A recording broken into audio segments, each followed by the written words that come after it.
प्रधानमंत्री नरेंद्र मोदी 2 दिवसीय गुजरात के दौरे पर हैं। आज सूरत में पीएम मोदी ने एक रोड शो किया और 3400 करोड़ रुपए से अधिक की विभिन्न परियोजनाओं का शिलान्यास और लोकार्पण किया। इसके बाद उन्होंने भावनगर में 5200 करोड़ रुपए से अधिक की कई विकास परियोजनाओं का उद्घाटन और शिलान्यास किया। इस दौरान उन्होंने कहा कि बीते 2 दशकों में गुजरात की कोस्ट लाइन को भारत की समृद्धि का द्वार बनाने के लिए हमने ईमानदारी से प्रयास किया है। रोजगार के कई नए अवसर खड़े किए। पीएम ने कहा कि गुजरात में हमने अनेकों पोर्ट्स विकसित किए और बहुत से पोर्ट्स का आधुनिकीकरण कराया। सुप्रीम कोर्ट ने आज देश की सभी महिलाओं को गर्भपात का अधिकार दे दिया है, चाहे वो विवाहित हो या अविवाहित। इस ऐतिहासिक फैसले में शीर्ष कोर्ट ने कहा कि medical termination of pregnancy act के तहत 24 सप्ताह में गर्भपात का अधिकार सभी को है। इस अधिकार में महिलाओं के विवाहित या अविवाहित होने से फर्क नहीं पड़ता। सुप्रीम कोर्ट ने गर्भपात को लेकर गुरुवार को सुनाए गए अहम फैसले में कहा कि पति द्वारा किए जाने वाला दुष्कर्म मैरिटल रेप की दशा में भी 24 सप्ताह की तय सीमा में पत्नी गर्भपात करा सकती है। इस्लामिक संगठन पॉपुलर फ्रंट ऑफ इंडिया का आधिकारिक ट्विटर हैंडल बैन कर दिया गया है। गृह मंत्रालय की शिकायत पर ट्विटर इंडिया ने ये कदम उठाया है। भारत सरकार द्वारा संगठन को प्रतिबंधित किए जाने के बाद ट्विटर ने ये कार्यवाही की है। ट्विटर ने लिखा कि कानूनी मांग के जवाब में भारत में PFI ऑफिशियल खाते को रोक दिया गया है। जम्मू कश्मीर के उधमपुर जिले में 8 घंटे में हुए 2 बम धमाकों से सनसनी फैल गई है। इन दोनों बम धमाकों में अब तक 2 लोगों के घायल होने की सूचना है। पुलिस का कहना है कि वह इन बम धमाकों के बारे में पता लगाने का प्रयास कर रहे हैं। पहला बम धमाका जहां देर रात 2 मेल चौक पर एक बस में, वहीं दूसरा बम धमाका आज सुबह उधमपुर बस स्टैंड में खड़ी एक बस में हुआ। इन धमाकों के बाद उधमपुर कस्बे सहित नेशनल हाईवे पर सुरक्षा बढ़ा दी गई और इस घटना की जांच को अब राष्ट्रीय जांच एजेंसी को सौंप दिया गया है। PFI पर केंद्र सरकार द्वारा 5 साल का बैन लगाए जाने के बाद अब संगठन को एक और झटका लगा है। केरल उच्च न्यायालय ने आज पॉपुलर फ्रंट ऑफ इंडिया को केरल बंद के दौरान हुए नुकसान को लेकर 5 करोड़ से अधिक का मुआवजा देने का निर्देश दिया है। कोर्ट ने अपने आदेश में यह भी कहा कि उन सभी की व्यक्तिगत संपत्ति को जब्त करने के लिए कार्यवाही की जानी चाहिए जिन्होंने राज्य की संपत्ति को नुकसान पहुंचाया है। CBI ने इंटरपोल के साथ मिलकर ग्लोबल लेवल पर ड्रग ट्रैफिकिंग के खिलाफ एक बड़ा ऑपरेशन गरुड़ चलाया। CBI के हवाले से बताया गया है कि इसके तहत 6600 संदिग्धों से पूछताछ की गई, जिसमें 127 केस दर्ज कर 175 आरोपियों की गिरफ्तारी की गई है, जिनसे भारी मात्रा में अलग अलग तरह का ड्रग्स बरामद किया गया। ऑपरेशन गरुड़ में CBI ने खुलासा किया कि भारत में 8 से ज्यादा देशों से ड्रग्स आ रही है। ज्यादातर drugs Afghanistan, Pakistan, Dubai, Myanmar व बांग्लादेश आदि देशों से आ रही है।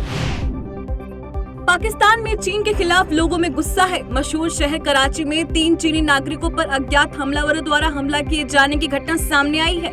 इस हमले में एक चीनी नागरिक की मौत हो गई, जबकि 2 अन्य घायल हो गए हैं। कराची में चीनी नागरिकों की हत्या का यह पहला कोई मामला नहीं है। इससे पहले भी अप्रैल के महीने में पाकिस्तान के कराची यूनिवर्सिटी के कन्फ्यूशियस सेंटर में एक आत्मघाती हमले में 3 चीनी शिक्षकों की हत्या कर दी गई थी। रूस यूक्रेन युद्ध के दौरान रूस ने यूक्रेन के 4 प्रमुख इलाकों पर अपना नियंत्रण स्थापित कर लिया था। बाद में इन क्षेत्रों में जनमत संग्रह कराया गया और शुक्रवार से ये चारों इलाके आधिकारिक तौर पर रूस का हिस्सा बन गए हैं। रूस के प्रेसिडेंट व्लादिमीर पुतिन के कार्यालय यानी क्रेमलिन की ओर से एक बयान में कहा गया कि शुक्रवार को रूस और उसके नियंत्रण वाले यूक्रेन के 4 क्षेत्रों को आधिकारिक तौर पर अपने में सम्मिलित किया गया है। कश्मीर में आतंकवाद फैलाने के लिए अरब देशों से टेरर फंडिंग की जा रही है।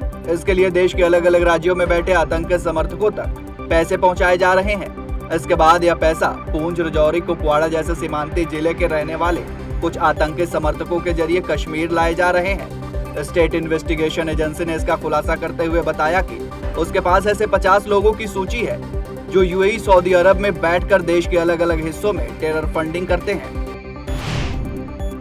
केंद्र सरकार द्वारा PFI पर 5 वर्ष का प्रतिबंध लगाए जाने के बाद सियासत गर्मा गई है। विपक्ष के कई नेता PFI के बैन के बाद RSS पर प्रतिबंध लगाने की मांग कर रहे हैं। इसी क्रम में राजद सुप्रीमो लालू यादव ने भी प्रतिक्रिया देते हुए RSS की PFI से तुलना करते हुए प्रतिबंध लगाने की मांग की थी, जिस पर भाजपा नेता गिरिराज सिंह ने लालू यादव को करारा जवाब दिया है। गिरिराज सिंह ने ट्वीट कर लिखा कि हमें RSS का स्वयंसेवक होने पर गर्व है। क्या लालू यादव कह सकते हैं कि वह PFI के सदस्य हैं? गिरिराज सिंह ने कहा कि बिहार में उनकी सरकार है हिम्मत है तो बिहार में आरएसएस को बैन कर दें।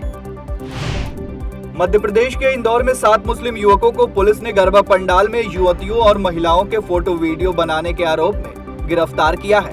वहीं जब बजरंग दल के कार्यकर्ताओं ने इन युवकों से नाम पूछा तो उन्होंने गलत बताया, लेकिन शक की वजह से जब बजरंग दल ने सख्ती बरती तो असलियत सामने आ गई। ऐसे में इन मुस्लिम युवकों को पुलिस के हवाले कर दिया गया। वहीं पुलिस ने सभी पर केस दर्ज गिरफ्तार कर लिया है।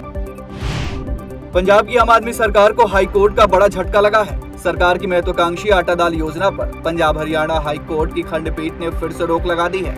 इससे पहले हाई कोर्ट की सिंगल बेंच ने इस योजना पर रोक लगाई थी। इस योजना में डिपो धारकों के बजाय अन्य एजेंसियों के माध्यम से घर घर राशन पहुंचाने की योजना थी।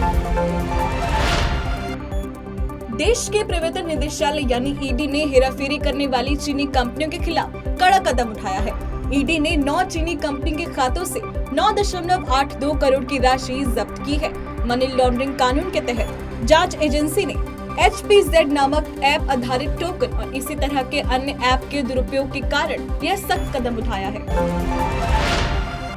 धुरंधरों के दमदार प्रदर्शन के दम पर T20 के पहले मैच में भारत ने दक्षिण अफ्रीका को 8 विकेट से हरा दिया। दक्षिण अफ्रीका ने पहले बल्लेबाजी करते हुए 107 रन का लक्ष्य दिया था।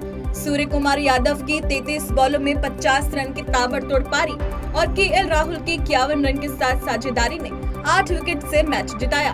तीनों मैचों की इस सीरीज में 2 अक्टूबर को भारतीय टीम गुवाहाटी के बरसपारा खेल मैदान में फिर से दम दिखाएंगे। देश के फुटबॉल स्टार सुनील छेत्री गोल दागने वाले विश्व के तीसरे खिलाड़ी बन गए हैं। छेत्री की इस उपलब्धि पर अंतर्राष्ट्रीय फुटबॉल संघ फीफा ने उन्हें सम्मानित किया है। फीफा ने अपने विश्व कप हैंडल से ट्वीट किया कि रोनाल्डो और मेसी के बारे में आप सभी जानते हैं और अब तीसरे सबसे अधिक गोल करने वाले अंतर्राष्ट्रीय खिलाड़ी की कहानी के बारे में भी जान लें। बता दें कि पाकिस्तान के खिलाफ डेब्यू करने वाले छेत्री ने अंतर्राष्ट्रीय करियर में 84 गोल दागे हैं। देश में सूचना और तकनीकी उत्पादन को लेकर सरकार बड़ा कदम उठाने जा रही है। भारत सरकार ने उत्पादन लिंक्ड इंसेंटिव स्कीम में 2.0 हार्डवेयर निर्माताओं के लिए व्यापक बदलाव करने की योजना बनाई है। PLI स्कीम की राशि को 2.5 गुना बढ़ाकर 19,000 करोड़ रुपए किया जाएगा। सरकार द्वारा वैश्विक कंपनी डेल, HP, एप्पल, सैमसंग और आसूस को देश में उत्पादन करने के लिए इस योजना का लाभ मिलेगा।